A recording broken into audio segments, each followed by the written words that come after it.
Bienvenidos y bienvenidas a la clase 6. En este video vamos a continuar abordando algunos ejes que tienen que ver con el tema de la clase, que es la Ley de Servicios de Comunicación Audiovisual. Creemos importante abordarla desde diferentes aspectos porque es una ley que tuvo una repercusión en la agenda pública y la agenda mediática al momento previo a su sanción, posterior a su sanción y durante los años que siguieron. Y venimos de las clases anteriores hablando de los medios de comunicación como actores de poder y de los diferentes tipos de concentración en el sistema de comunicaciones. Sistemas de comunicaciones en cuanto a la radiodifusión y a los servicios audiovisuales también. Entonces, nos proponemos en este video abordar, por un lado, el tema del recorrido previo a la sanción, y esto tiene que ver con algunas cuestiones de la ley que estaba vigente en ese momento, que es la ley de la dictadura, la ley 22.285, la experiencia de la coalición por la radiodifusión democrática y sus 21 puntos. Por otro lado, vamos a ver cuáles fueron los principales aportes del contenido de la ley, cómo estaba estructurada la ley y cuáles eran los principales aportes y lo que modificaba concretamente su sanción.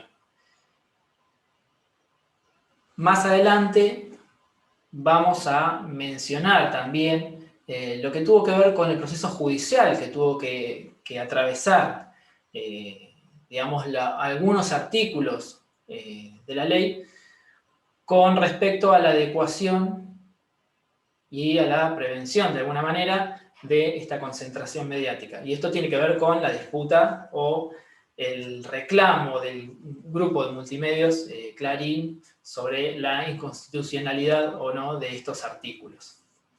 Esto desde hasta 2013 con su sanción definitiva. Y para cerrar, vamos a detenernos brevemente también en lo que fueron las modificaciones que implementó el gobierno de Mauricio Macri en 2016 a partir de unos decretos. Bueno, en primer lugar, vamos a hacer un recorrido sobre las condiciones previas a la sanción de la Ley de Servicios de Comunicación Audiovisual. Para esto nos vamos a remontar, como también hemos mencionado en las clases anteriores. Vamos a tomar como inicio de esta etapa la ley sancionada en la dictadura cívico-militar por un decreto de la Junta Militar, que era la ley de radiodifusión, la 22.285, y esta ley, como hemos mencionado anteriormente, plantea que quienes no sean sociedades comerciales no pueden adjudicarse o obtener una licencia como medio de comunicación. Este planteamiento, este eje que planteaba también una forma de posicionarse en cuanto a el derecho a la información y condicionaba también el sistema de comunicaciones, que lo dejaba en poder del control del Estado también y de las empresas.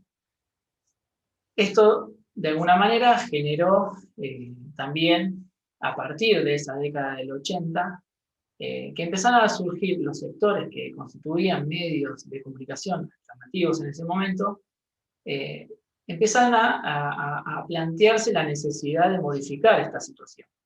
En la década del 80 hubo un intento de proyecto de ley que no llegó a tratarse en el Congreso, y en la década del 90 sí ocurrió una etapa, es decir, empezó a desarrollarse una etapa que no solo no reconocía a estos sectores, sino que modificó también las reglas de juego en cuanto a permitir una desregulación, una privatización y una concentración de medios a nivel ya de propiedades cruzadas y de grupos mediáticos más concentrados. Esto también tuvo diferentes etapas porque, por un lado se permitió la concentración y por otro lado, al permitir las privatizaciones, se permitió que capitales extranjeros o empresas nacionales pudieran adquirir medios nacionales, la propiedad de medios nacionales. Esto configuró un nuevo mapa de medios y así nos metemos también en otra etapa que comenzó de alguna manera después del 2001 y después de el cambio de gobierno en 2003, con bueno, una etapa que continuó con este mapa mediático y en el que empezaron a aparecer acuerdos y construirse diferentes puntos de acuerdo entre los sectores que venían reclamando el reconocimiento dentro del sistema de medios de comunicación, y se conformó en el 2004 la Coalición por una Radiodifusión Democrática. Estas estaban incluidas por organismos de derechos humanos, universidades, sindicatos, organizaciones de radios comunitarias, otras ONG, y tenían diferentes posiciones, pero comenzaron a construir una serie de puntos de acuerdo para reclamar una nueva ley que modifique la vigente que estaba en ese momento todavía, que era la de la dictadura. Entonces, plantean los 21 puntos para una radiodifusión democrática. El hecho de que existan estos puntos es un eje primordial al momento de hablar de la Ley de Servicios de Comunicación Audiovisual. Estos puntos planteaban los ejes que después fueron plasmados en el texto de la ley, en el contenido de la ley. Entre ellos podemos mencionar, por ejemplo, el reconocimiento del derecho a la comunicación como un derecho humano universal. Podemos mencionar también la necesidad del reconocimiento de los distintos sectores dentro de los medios de comunicación, es decir, no solo las sociedades comerciales, sino que se incluyan también a los medios comunitarios. Por otra parte, se pide al Estado que tenga un rol protagónico en la regulación de la actividad de la radiodifusión y también que haya autoridades de aplicación descentralizadas y que estén conformadas no solo por un solo organismo, sino por diferentes minorías que formen parte del poder legislativo también. Hay diferentes puntos que configuraron el espíritu de la ley. Entre el 2004 y el 2009 hubo una campaña de alguna manera de difusión de esta coalición para poder generar un consenso con la sociedad y que al momento de que llegue a tratarse como proyecto de ley también pueda ser defendida ante las posibles resistencias. En 2009 fue presentada como proyecto de ley porque también se dieron las condiciones de decisiones políticas por parte del gobierno en ese momento para que no solo esté la demanda de la sociedad, sino que esté la decisión de ser tratada dentro del Congreso. Cuando fue presentado el proyecto de ley, se realizaron también alrededor del país 24 foros, los cuales recopilaron, juntaron modificaciones planteadas por distintos actores y que fueron integradas al proyecto de ley definitivo. Fue sancionada en 2009 y ahí también comenzó otra etapa que tenía que ver con la implementación. Pero ¿de qué se trataba esta ley de servicios de comunicación audiovisual?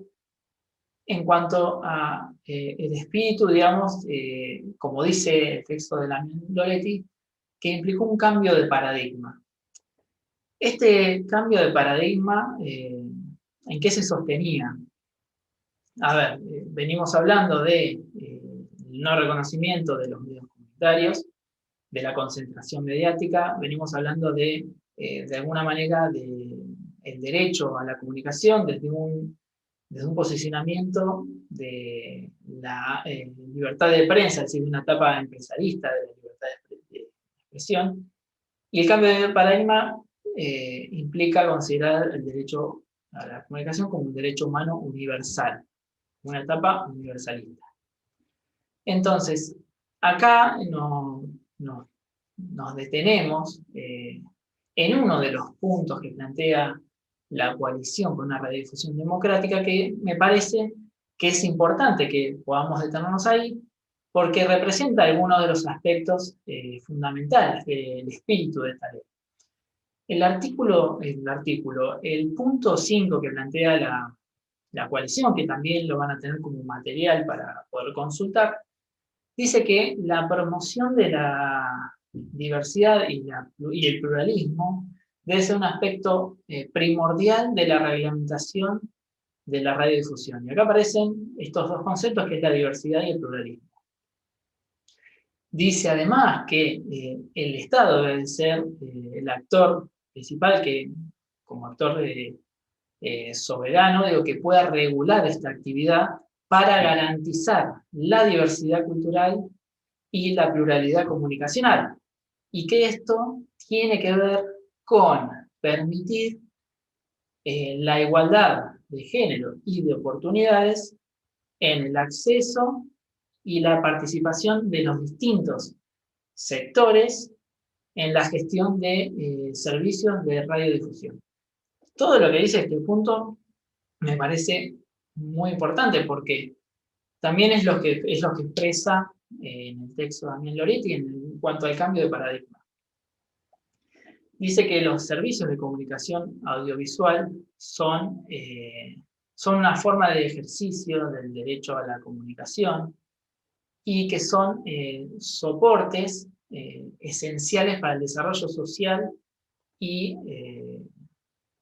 educativo de una población. En ese sentido, es el Estado, tiene un rol importante, es decir, preponderante, para regular esta actividad. Y en este sentido también menciona Loretti el hecho de la posibilidad del acceso y la participación de los distintos sectores.